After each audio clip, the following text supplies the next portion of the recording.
അല്ലാഹു അക്ബർ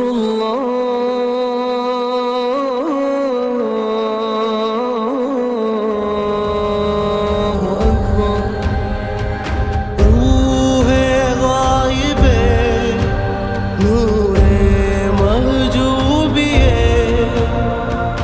ഹാലേ ഹാദിരേ. ഇവ ഇപ്പൊ അവിടെ നിന്ന് കഴിച്ചതേ ഉള്ളൂ.